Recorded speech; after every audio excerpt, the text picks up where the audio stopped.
Hi guys, it's finally here, the 300 subscribers video that I have promised for quite a while.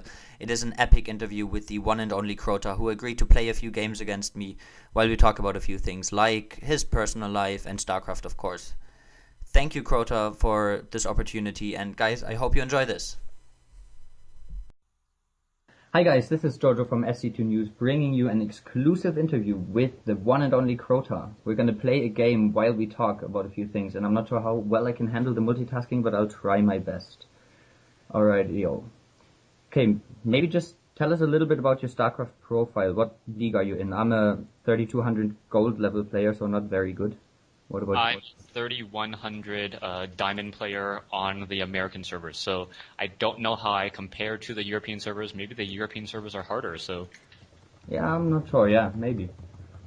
Alright, when did you start playing StarCraft, and what's your gaming background, maybe?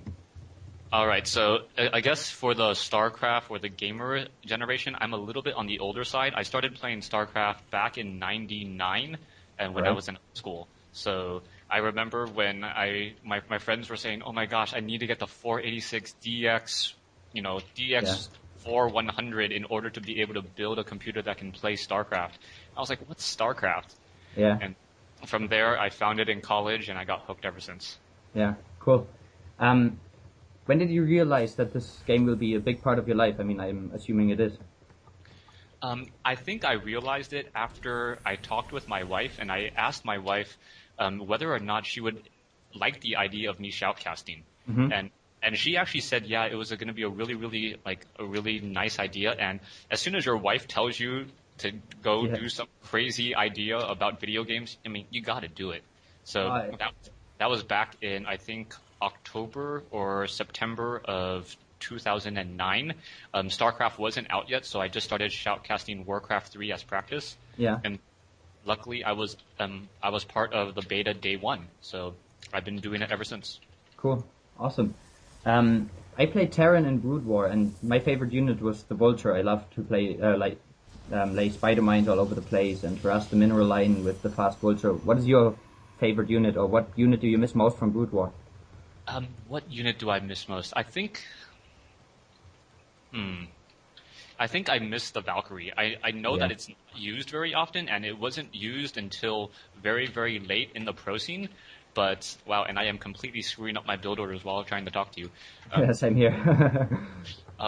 It's one of those things where I never realized how powerful the Valkyrie was until I needed to try to deal with mass mutalists, and especially where the control groups have completely changed, where you can have, 48, 60 units in one control group, mass mutalists, and I'm like, I wish I just had like 7 or 8 Valkyries in order to be able to fend off this attack right now.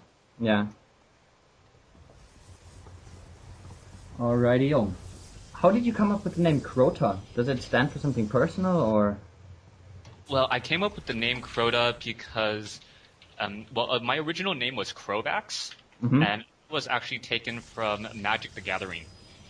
And as I played, as the story started to unfold more and more, Crovax eventually became a vampire, and I'm like, there's no way in this day and age that I want to associate myself with any vampire. So that's why I came up with the name Crota instead, just as a way to stay away from vampires and all that. Alright, that's awesome. There's been a lot of discussion about the current balance situation. Some people even created a show about it. What's your take on the balance right now? Especially maybe PvT, as we were playing it as well. Okay, PvT in general, I think the balance is getting much, much better. I think a lot of people complain about balance after Brood War had about 5 years to really establish the balance. And I think it's kind of unfair to try to figure out what the true balance is, especially as players are finding out new tricks. I mean, if you took the top level 1 player from the beta early on, I'm sure he would instantly die to the majority of the players and the majority of the strategies going on right now. So trying to talk about balance this early is just really difficult. Alright, my StarCraft just crashed, and I see I have I have someone in my base. Okay, I'm back in the game. Do you think that StarCraft's position as a premier esport limits the amount of fun that amateur players can have. As for example, you can only have I'd say 15 units maximum perfection in a professional esport. Do you think that's affecting the amateur players? No, I don't think it's affecting the amateur players. I think that actually helps the amateur players a lot. The more rules you add and the more things get complicated, the more things can get lost. So by the fact that Blizzard only has, 15 units per race, a player will never be confused and go, oh my gosh, what's attacking me and what's the counter to that unit? Also, it's good for spectators when you don't want to try to insult your audience with what's going on the screen. If all of a sudden your audience is like, I don't know what game I'm watching, then you probably alienated them just a little bit too much. God, I'm messing up so bad.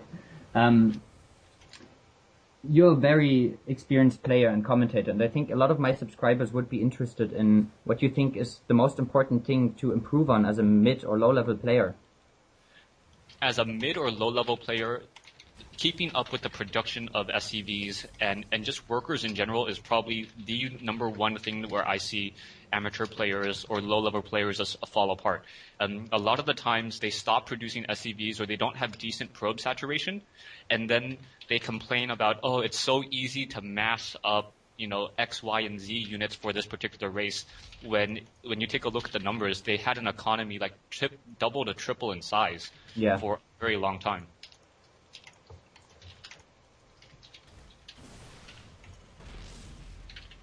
All right, you have, as you said, you have a wife and family. What do they think about you playing StarCraft and commentating so much? Because my girlfriend, for example, I've tried everything, but I can't get her excited about the game.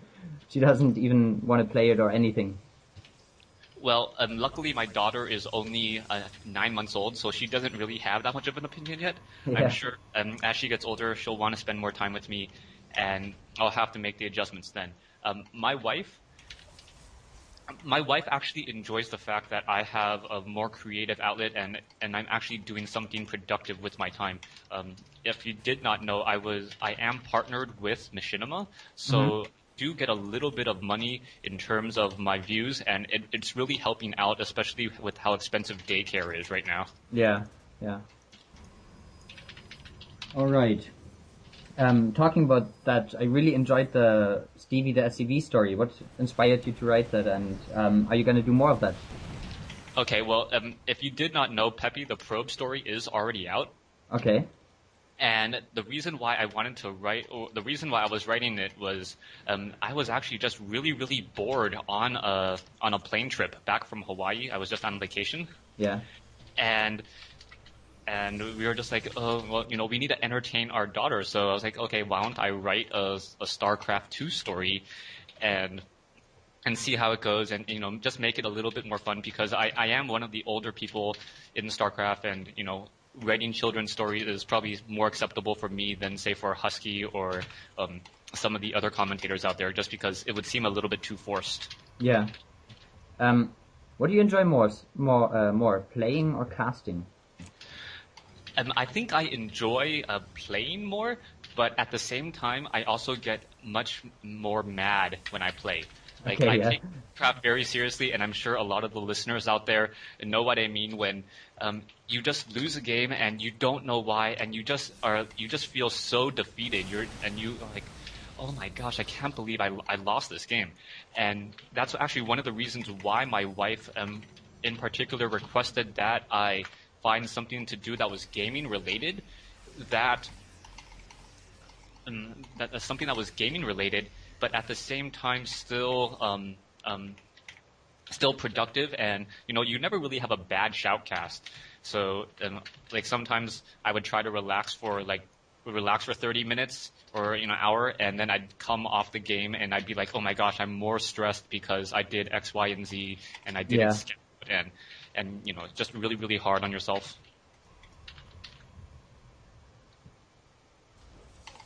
You've uploaded nearly 2,000 shoutcasts, or by now I think 2,000. What keeps you motivated and dedicated to do so many casts? I think it's really the viewers. The viewers out there, I have a lot of great viewers, and I think a lot of people, I've become a lot of best friends with people who have midnight working shifts and a lot of college students who like to watch their games on their phone. So that's the reason why I do it. And I don't really get that much out of it. I could be spending my time trying to, pursue my career or doing more, but it's something that I know that's going to continue to grow, and I want to be a part of it. And since I've been a part of it in such an early stage, it just makes sense to keep on going. Yeah. What is your ideal future for StarCraft, and where do you see yourself in it? Ideal future for StarCraft? Yeah. Well, I want names like Grubby, Todd, Fruit Dealer. I want those names to be as commonplace as David Beckham. I want people to know exactly who they are, and I want it to be just much more commonplace. Wow. Okay, sorry. In the middle of a battle, need to micro. Yeah, I am lost. This is not gonna end well. I think this is game. I've been messing up so much, it's not even funny.